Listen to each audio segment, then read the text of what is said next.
Hello.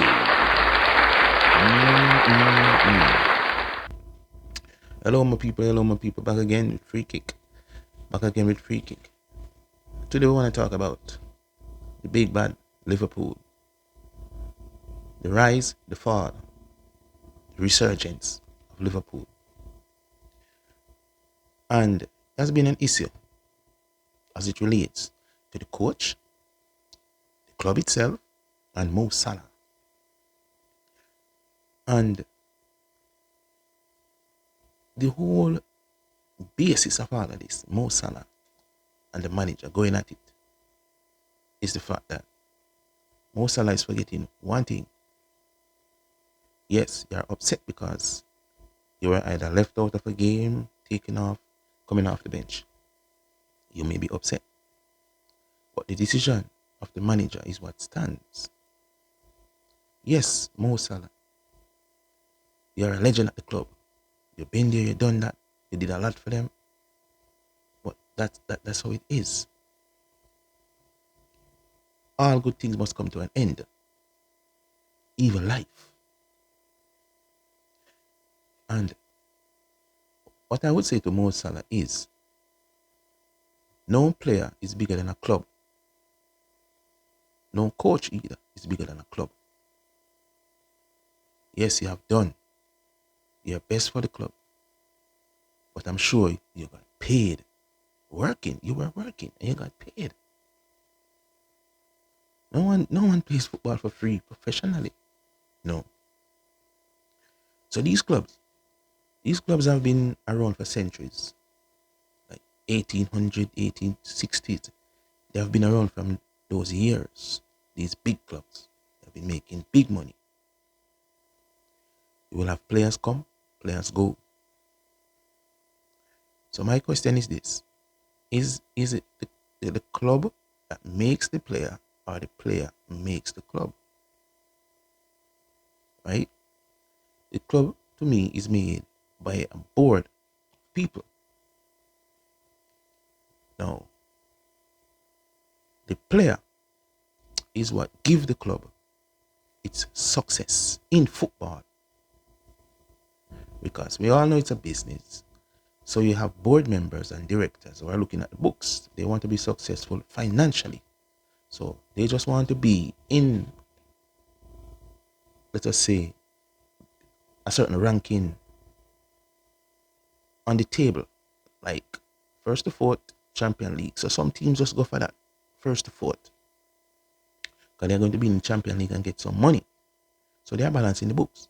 But it's the players now who give the success of the club with trophies, titles over the years. The players do all of that, right? So it's like a 50-50 thing where it's the club making the player and the player also, in turn, building the club. If you get what I mean. So you would not have been what you are if the club did not assign you to play for them. So Mo Salah have to respect this thing. Then Mo Salah now have a history of going at Klopp when he was coming off the bench. He doesn't like that. So the decision of the manager is final. He sees you maybe a bit unfit, or the way you play is not fitting the particular tactics that he is going to apply. So he may put you on the bench for this game. But coming out and publicly criticizing the coach or your manager is a problem. That is a problem. I'm sure Mo Salah is not the first one to be on the bench as a big footballer. I'm sure about that. Right? Because let us say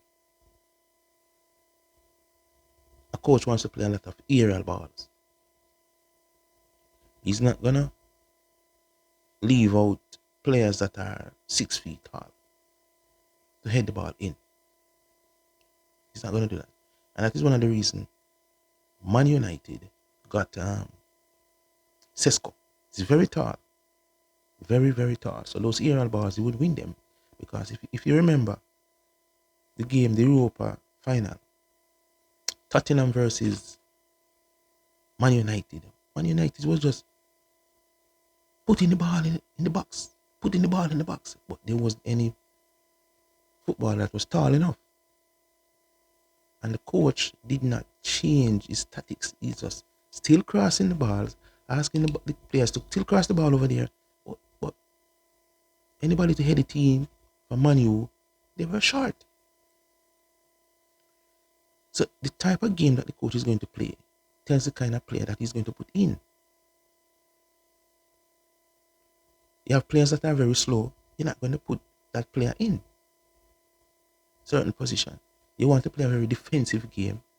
Take Arteta for instance. When Arteta is going very defensive, he goes full defensive. Arteta will have 4 centre backs and then 2 more centre backs as holding midfielders. When Arsenal or Arteta is defending, and a normal thing, you can't come through so easy. You get me? So Salah has to respect the decision of the coach and know that, look, this is where everything is at right now. Now, the recent game that they played against Inter Milan, a very tough game and an away game. Now, being a Dutchman on a slot, he was being interviewed by another Dutch legend called Seedorf. Those of you that have been watching football a long time, you know who is Seedorf. He's that man that normally playing glasses. And Seedorf was saying to him, when are you going to engage or talk to Mo Salah? Conversation. And Slot said, why do you think it's my responsibility or our onus to talk to Mo Salah? Seedorf said, well, everyone made mistakes. And the coach said, did the player tell you that he made a mistake? And Seedorf didn't know how to answer because the coach is right. Taking up for the player, saying maybe it's a mistake, but the player didn't say it's a mistake. So what Slot is saying, Mo Salah is supposed to come and apologize. It's like, you want me to come and tell you, oh, sorry, and no, that would be too soft. The coach have to hold his hands. The coach is not supposed to go to the player and beg him. Mo Salah has about 1.5 years left on the contract. And then that's it. They're not going to renew that contract. The tactic that the coach played today is Isak up front, Ekitike on the left, and Jones on the right. Now, a lot of people say Ekitike and Isak cannot play together because they are the 2 strikers. And that will cause confusion. But the coach proved that yes, they can play as long as Ekitike goes on the left. Yeah. It was a very, very rough game because Inter Milan has good defense and good midfield players. Curtis Jones, though, is like a little man that he can change a game. Curtis Jones can change a game. Speed, tactic, defense well. Mo Salah doesn't defend. Yeah. And yes, Mo Salah is a legend. And Mo Salah has been there, done that. Most goals, most assists, very good stats. But the fact still remains. If we needed to defend. And that was the problem that Klopp used to have with Darwin Núñez. Núñez goes up front and then don't want to track back and help out. Track back and help out. Yeah? So there we have it. So the game today yesterday, with Inter Milan. Very good game. And I'm happy to see Liverpool getting things done. Now, Mo Salah may not like, the fact that it's without him all of this is happening now. Because it would seem as if he's really the problem. And it would seem that he's really the problem. So he has to take himself up, dust himself off, come back to the coach. If not, they're just going to get rid of you. Because you're becoming a little thorn in the side. They don't want that. You see? Because things like these set bad precedents within a football team. The other person that begins to act up is going to say, well, You never do that to Mo Salah. I know you're trying to do this to me. That's just how it is when it comes to a team. The coach has to be very vigilant. Very vigilant. But as I said, happy to see Liverpool coming up. Now, the coach made a very good point. Out of the 8 games in this preliminary round, 6 gone so far, he has 12 points. And he's saying the minimum amount of points to go through should be 15. That means they're just one win away and they're in the top 8. And then you don't have to play in a little knockoff round or playoff round. Yeah, everybody try and avoid that because it makes you play extra games. Yes. So I'm happy to see Liverpool. I think on the weekend they're going to be playing Brighton. Brighton. Yeah. And since they're looking a little bit better now, I'm hoping that they can beat Brighton and we're back on track for the top 4 because I don't think they're going to win the league unless there's some serious slip up at the front by the other 2 front runners. So that's it for now. And please don't be afraid to share and subscribe.